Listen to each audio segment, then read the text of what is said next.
Hello everybody and welcome to a series that I am super excited to be starting with you guys. This is Expeditions A Mudrunner Game.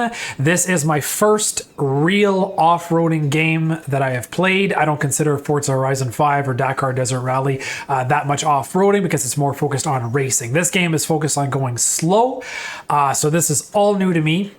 I also have zero off-roading experience in real life. I know the basics of like all-wheel drive, diff lock, all that, but I've never done it, don't have any techniques, so this is all fresh for me.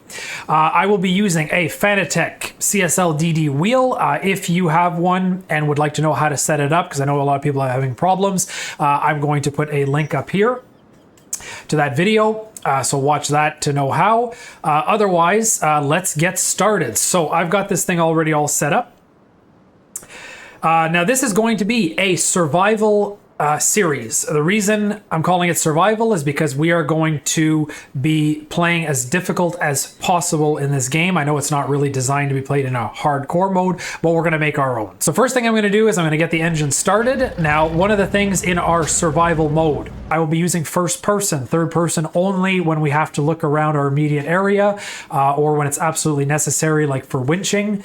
Pretty much when we're out of the truck, third person. When we're in the truck, first person. That's how we're going to do it.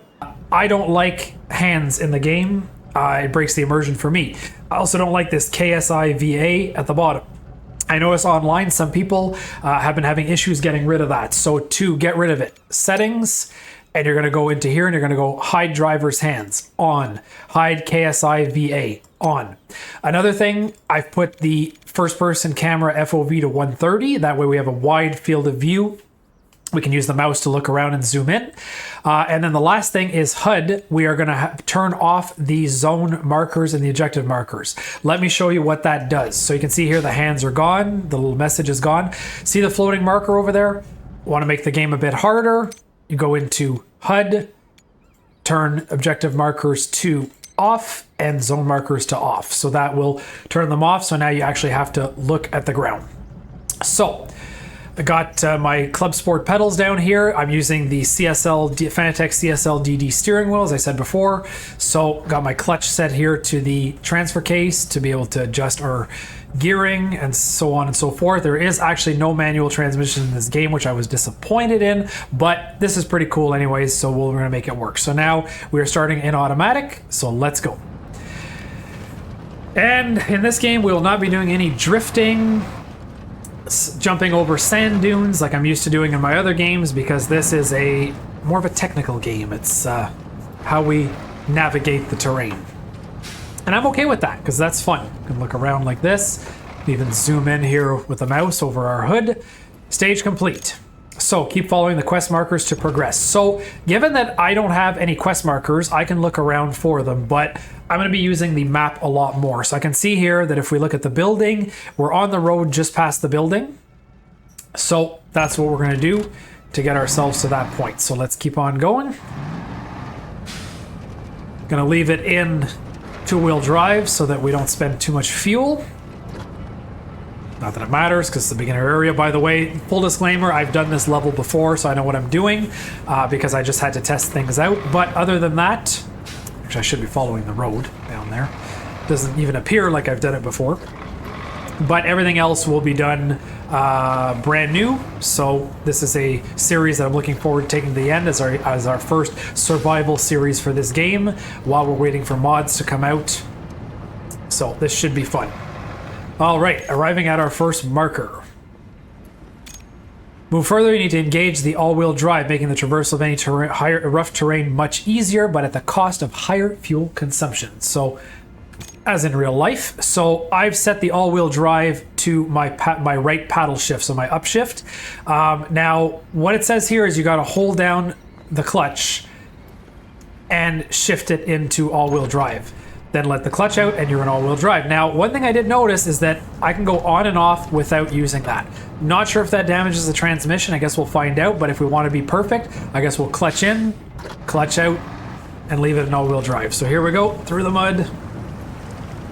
Let the truck do its work. Now, I will be using the outside view. So let's say we want to stop here and we want to look at something. I'm going to take the outside view. I'm going to look just to simulate like we're walking around the vehicle. So that will be kind of the extent of the outside viewing, but anytime we're driving the vehicle, we will be inside.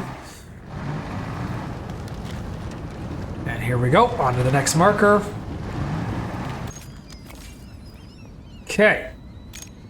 If you're completely stuck, you must engage the differential lock. This will help a lot. In order to do, you will have to shift to a lower gear. All right, well, they need to fix that typo.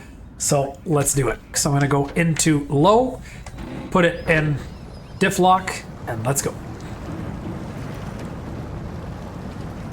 It's such a cooler experience if I'm inside the cab, because from outside, I love it. We will be seeing the outside view, just not while we're driving, so.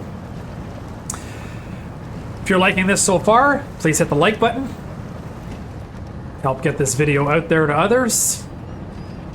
Hang around here. Through the water. Okay.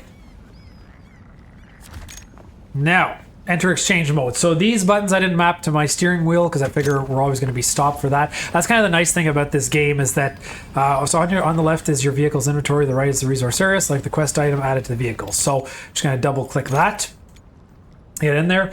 Yeah, but the nicest thing is, as I was going to say, is that you don't have to focus too much when you're, because it's such low speed, right? So you can stop and do stuff like that. So now it's saying to shift to the auto mode. Okay. So we're gonna go back to auto. That takes off the diff lock, and now we're gonna throw it in reverse. For anybody that doesn't know, if you're in auto, pressing the brake will go auto reverse. I don't really like that, so I'm gonna go to reverse, and then you can use the gas. And, just like in Truck Simulator, we're gonna look at the back.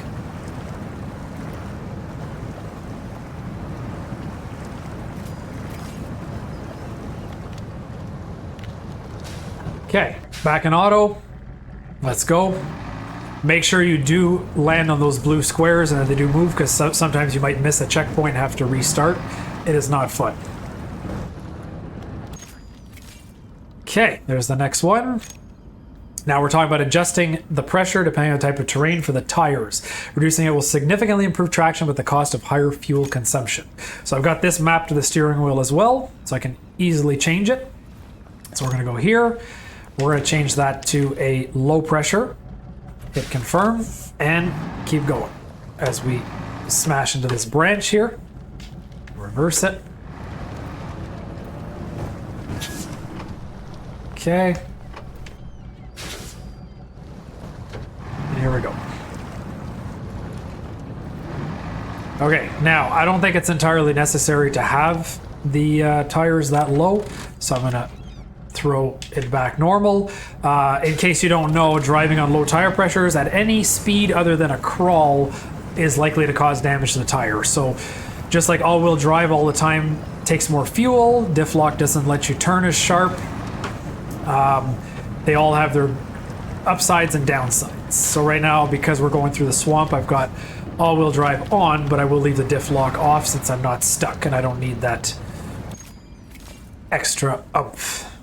All right, next one. Expedition take across long distances. For this, recommend taking fuel canisters with you. So, I will do the button here. So, button 1, so that's our resource button.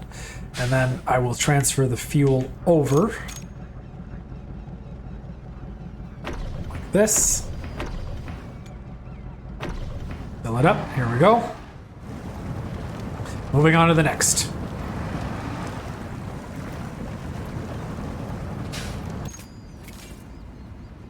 All right, another stage completed. If your vehicle is damaged, use spare parts to repair the damaged components.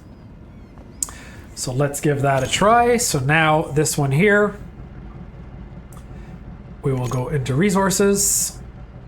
Now here, I'm gonna go over, and I noticed that you can't fix tires or wheels, and I think it's because they use a different type of part. Maybe we don't have enough. We only have 2, it says there, so I'm not sure. But I'm gonna definitely go ahead and fix everything else 100%. Now, this isn't damage I noticed that was caused by our drive here. This is just damage that's already on the vehicle for the tutorial. So once that's done, got it all done, we can move on to to the office to go see the big boss. Okay, deliver our supplies.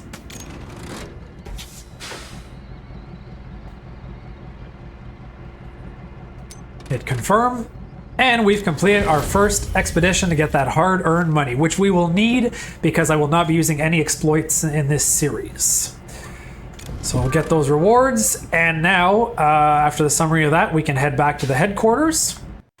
And that's going to do it. So that's pretty much it for the first video. Now, we'll just quickly show you here. So I noticed this last time. I thought everything would be locked for a while. So select a drop-off region. Little Colorado is the perfect place to hone your skills. If you haven't done this before, it will force you into Little Colorado after the tutorial for the first time. But then, once you've done this first expedition here, and you're done, it will unlock Arizona, the other area as well. So really, you only need to do this first expedition and then you're good to go. So I hope you really enjoyed this video. If you've got some advice for me, definitely put it down in the comments. I would appreciate that. Let everybody know so everybody else can see it and we can all learn together. And then as far as the pedal cam, if anybody's wondering why I have the colored socks, as my wife says, if you're doing these videos with the pedal cam, you gotta have different colored socks every time that I give you. This series will be going on as long as I can. I'm gonna try to finish this game as a survival game. So we'll see where that goes. Thanks for watching and I'll see you next time.